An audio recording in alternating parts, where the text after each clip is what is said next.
Hello बच्चों, मैं हिमांशु यादव आपका अपने चैनल पढ़ाई की आदत पे बहुत बहुत स्वागत करता हूँ। बच्चों, आज मैं पढ़ाई की आदत के इस चैनल पर आपके लिए बहुत ही बेहतरीन क्लास लेकर आया हूँ और ये क्लास ट्रिग्नोमेट्रिक चैप्टर के बारे में है। जी हाँ, ट्रिग्नोमेट्रिक की बेसिक नॉलेज देने वाला हूँ मैं आपको। ट्रिग्नोमेट्रिक के क्वेश्चन आमतौर पर एसएससी, यूपीएससी, DSSB और बैंकिंग जैसी, दिल्ली पुलिस जैसी बड़ी बड़ी परीक्षाओं में पूछे जाते हैं।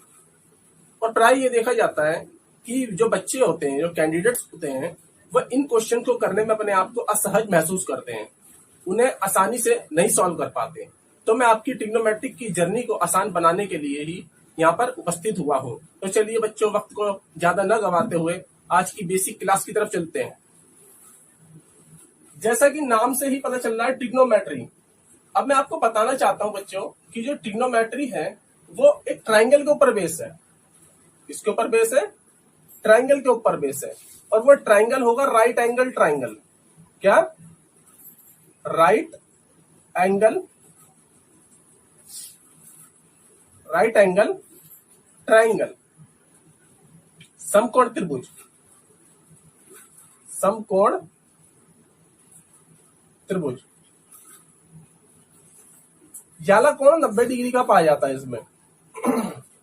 और बच्चों, इस ट्रायंगल की याली जो भुजा होती है, मान लीजिए हम इसको नाम दे देते हैं ABC, और याली जो भुजा होती है इसे बोलते हैं हम कर्ण। क्या बोलते हैं? कर्ण। हाइपोटेनस, इंग्लिश में बोलेंगे तो बोलेंगे हाइपोटेनस। इसे बोलते हैं बेस, इसे बोलते हैं परपेंडिकुलर, इसे बोलते हैं परपेंडिकुलर, लंब, और इसे बोलते हैं आधार। अलग अलग परिस्थितियों के आधार पर परपेंडिकुलर को बेस में बदला जा सकता है और बेस को परपेंडिकुलर में बदला जाता है। तो बच्चों, चलो हम आगे बढ़ते हैं। आपको 6 टर्म्स याद रखनी पड़ेंगी। ट्रिग्नोमेट्री को जानने से पहले आपको 6 टर्म्स याद रखनी पड़ेंगी, और वो 6 टर्म्स ये हैं: sine theta, cos theta, tan theta, cosec theta, sec theta, and last one is cot theta. बच्चों, सबसे पहले मैं आपको बताऊंगा ट्रिग्नोमेट्री रेशियो कैसे फाइंड आउट की जाती है, ट्रिग्नोमेट्री रेशियो कैसे बनाई जाती है। तो उसके लिए आपको एक छोटा सा ये एस्पेक्ट याद करना पड़ेगा, जिसका नाम है लाल बट्टे कक्का। लाल बट्टे कक्का, लंबू आम लाया खट्टे खट्टे आम। तो बच्चों, जैसे मैंने आपको बताया था, जिस लैब में, जिस सीरीज में आपको याद रखना है साइन, कोस, टेन, कोसेक, सेक, कोट, तो उसी सीरीज में आपको यहां से उठाते जाना है। ये क्या है? लंब बट्टे कर्ण। ये क्या है? लंब बट्टे कर्ण, यानी ये किसके लिए होता है? साइन थीटा के लिए। और उसके बाद होता है A/K, यानी आधार बट्टे कर्ण, आधार बट्टे कर्ण। ये होता है आपका कोस थीटा के लिए। उसके बाद होता है लंब बट्टे आधार, लंब बट्टे आधार। ये होता है आपका टेन थीटा के लिए। और बच्चों, फिर हम वापस बैक मारते हैं, बैक आते हैं, तो आपको इसको रिवर्स कर देना है, रेसिप्रोकल कर देना है, K/L, K/L, यानी कर्ण बट्टे लंब, कर्ण बट्टे लंब, जो कि आपका इधर से आने पे मिलता है आपको कोसेक थीटा, कोसेक थीटा। उसके बाद इधर से देखते हैं तो कर्ण बट्टे आधार, कर्ण बट्टे आधार, जो आपका होता है सेक थीटा। और फिर यहां पे आगे बढ़ते हैं तो आधार बट्टे लंब, आधार बट्टे लंब, जो कि आपका होता है बच्चों कोट थीटा। तो बच्चों, आशा करता हूं कि आपको ये अच्छी तरीके से समझ में आ गया होगा। और बच्चों, हम मान लेते हैं कि कर्ण आपका 5 यूनिट है, और परपेंडिकुलर आपका 4 यूनिट है, और बेस आपका 3 यूनिट है। तो हम साइन थीटा की अगर वैल्यू निकालते हैं, साइन थीटा की वैल्यू निकालते हैं, तो साइन थीटा को हमें पता है कि क्या होता है, लाल बट्टे कक्का के हिसाब से क्या होता है, लंब बट्टे कर्ण। तो L/K हो जाएगा, यानी कि परपेंडिकुलर अपॉन में हाइपोटेनस, परपेंडिकुलर अपॉन में हाइपोटेनस। तो आपके पास लंब क्या है? लम की वैल्यू आपकी 4 यूनिट और कर्ण की वैल्यू है आपकी 5 यूनिट। इसी प्रकार अगर आप कोस थीटा निकालते हैं तो कोस थीटा होता है आधार बट्टे कर्ण, आधार बट्टे कर्ण। तो आधार आपका हो गया 3 यूनिट और आपका हाइपो कर्ण जो कि हाइपोटेनस बोलते हैं कर्ण को, ये हो गया आपका 5 यूनिट। इसी प्रकार आप कोसेक थीटा की वैल्यू निकाल सकते हैं, टेन थीटा की वैल्यू निकाल सकते हैं। जैसे टेन थीटा के बारे में हम बात करते हैं तो ये होता है लंब बट्टे आधार, क्या लंब बट्टे आधार। तो आपके पास लंब की वैल्यू कितनी है, लंब की वैल्यू है 4 यूनिट और आधार की वैल्यू 3 यूनिट। बच्चों आपको याद रखना पड़ेगा कि थीटा हमेशा यहां होगा जब भी उसके सामने आप लंब लेंगे और यहाँ पे आधार लेंगे। अगर थीटा यहां है तो ये लंब हो जाएगा और ये आधार हो जाएगा।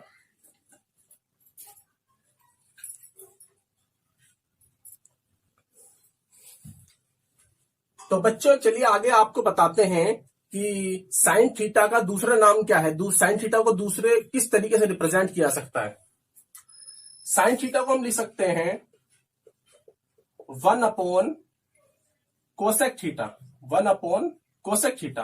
और अगर कोसेक थीटा को यहां ले आते हैं, साइन थीटा को यहां ले आते हैं तो कोसेक थीटा को लिख लेते हैं 1 upon sine theta, 1 upon sine theta. इसी प्रकार से कोस थीटा होता है आपका 1 अपॉन सेक थीटा, और सेक थीटा को यहां ले आते हैं और कोस थीटा को यहां ले आते हैं तो जाता है 1 अपॉन कोस थीटा।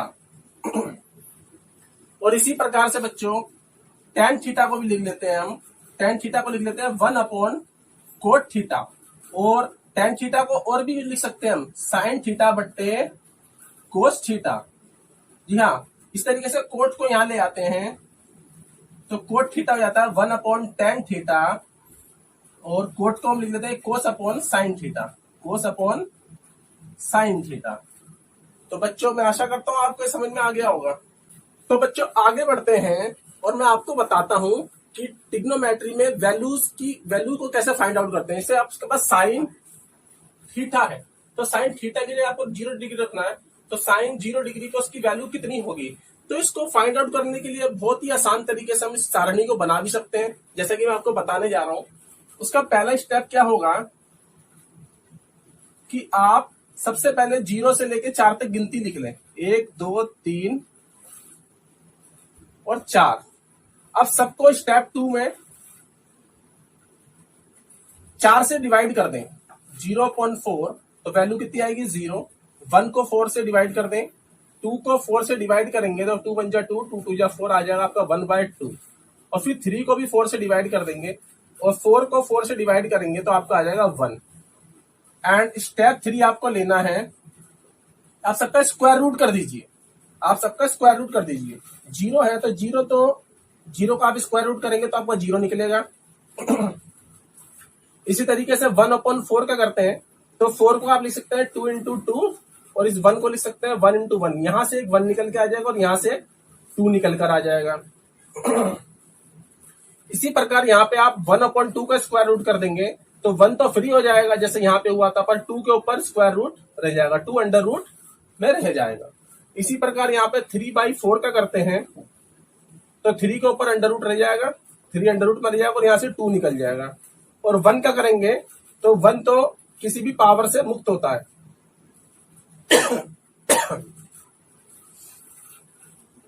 तो बच्चों आपको कुछ नहीं करना, बस ये जो आपके पास वैल्यूज आई हैं इनको साइन की लाइन में लगा देना। जैसे 0 यहाँ आया तो 0 को यहाँ रख देंगे तो साइन 0 पे कितना हो गया 0।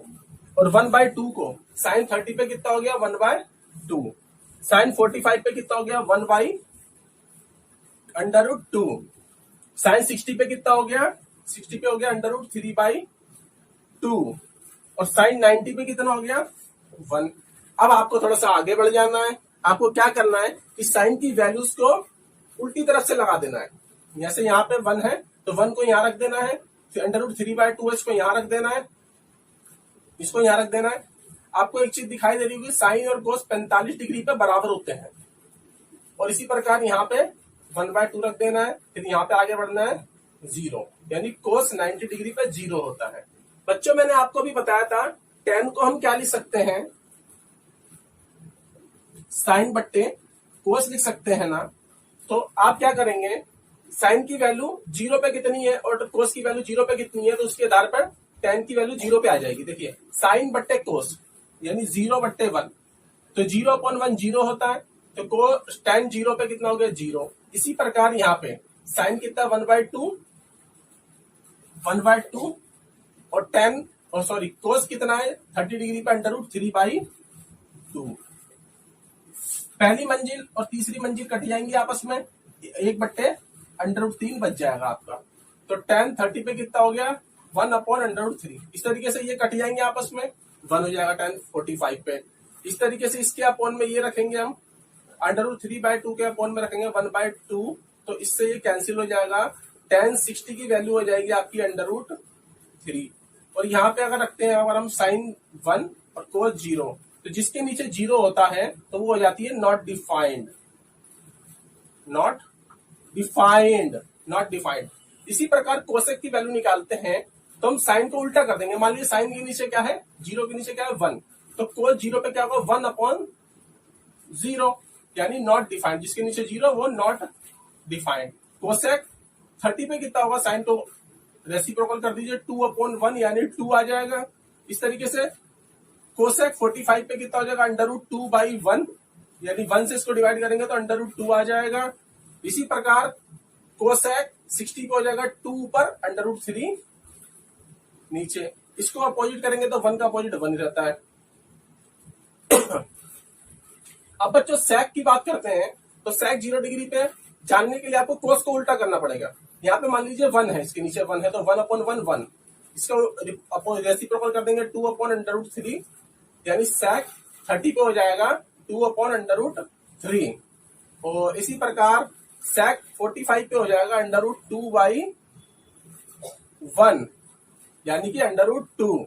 और सेक 60 पे हो जाएगा 2/1 यानी कि 2। और सेक 90 पे हो जाएगा 0, यहाँ पे 1 मान लेते तो 1/0 यानी कि कितना हो जाएगा नॉट डिफाइंड। और अगर आप कोट की बात करते हैं, कोट 0 पे है तो यहाँ पे 1 मान लीजिए, इसके नीचे 1/0 करेंगे तो आ जाएगा आपका नॉट डिफाइंड। और कोट 30 पे वैल्यू लेते हैं आप, तो 10 को रेसिप्रोकल कर देंगे √3/1, इसका 1 ही रहेगा। इसका हो जाएगा 1/√3 क्योंकि इसके नीचे हमने माना है कि 1 है। और यहाँ पे 0/1 कर देंगे, जब भी 0 ऊपर हो 1 नीचे हो तो 0 वैल्यू आती है। तो बच्चों आशा करता हूं कि आपको भली भांति ये ट्रिग्नोमेट्री वैल्यू टेबल समझ में आ गई है। आप इसको नोट कर लीजिए और इसको रिवाइज भी करिए।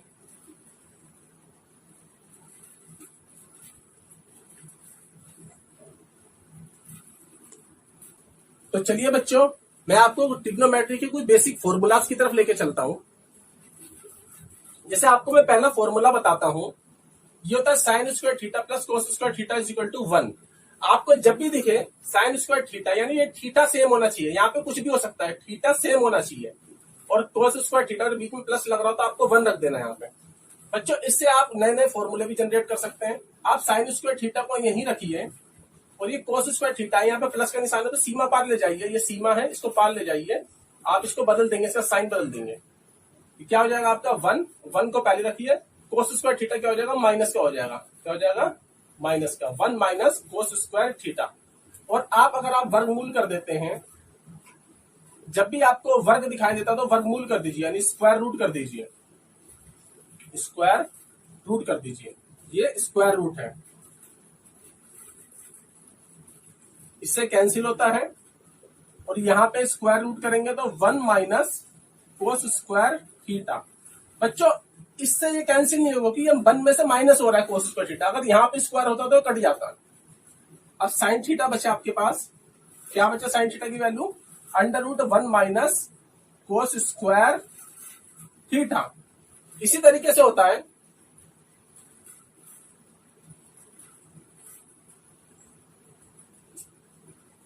Cosec square theta minus cot square theta. तो अब आप इसको उधर ले आके प्लस कर लीजिए, cosec square theta is equal to 1 plus हो जाएगा, ये प्लस हो जाएगा उधर जाके 1 plus cot square theta. Square root कर देंगे आप, वर्गमूल कर देंगे तो आपको क्या मिलेगा, cosec theta is equal to 1 plus cot square theta. बच्चों अगर आप यहां से एक नया फॉर्मूला बनाते हैं तो आप इस 1 को इधर ले आके इसमें से माइनस करिए। Cosec square theta -1 is equal to यहां पे कोट स्क्वायर थीटा इंडिपेंडेंट रह जाएगा। अब आप स्क्वायर रूट कर देंगे तो आपका ये इसके ऊपर रूट आ जाएगा। Cosec square theta -1 is equal to cot theta, ये कैंसिल हो जाएगा स्क्वायर रूट से। इसी प्रकार बच्चों आपके पास एक फॉर्मूला और होता है, sec square theta minus tan square theta. आप इसको भी इसकी तरह बना सकते हैं। जैसे मैं आपको एक बनाकर दिखाता हूं, sec square theta is equal to tan को जब ले आकर प्लस कर लीजिए, 1 प्लस टेन स्क्वायर थीटा। आप स्क्वायर रूट कर देंगे तो sec theta is equal to under root 1 plus tan square theta. तो बच्चों आशा करता हूं कि ट्रिग्नोमेट्री की ये बेसिक क्लास आपको भली भांति समझ में आ गई होगी। आप इनको नोट कर सकते हैं। तो बच्चों आपसे फिर मैं मिलूंगा नेक्स्ट वीडियो में किसी अच्छे से टॉपिक के साथ। तब तक के लिए चैनल को सब्सक्राइब करना ना भूलें, वीडियो को शेयर व लाइक करना भी ना भूलें। जय श्री राम।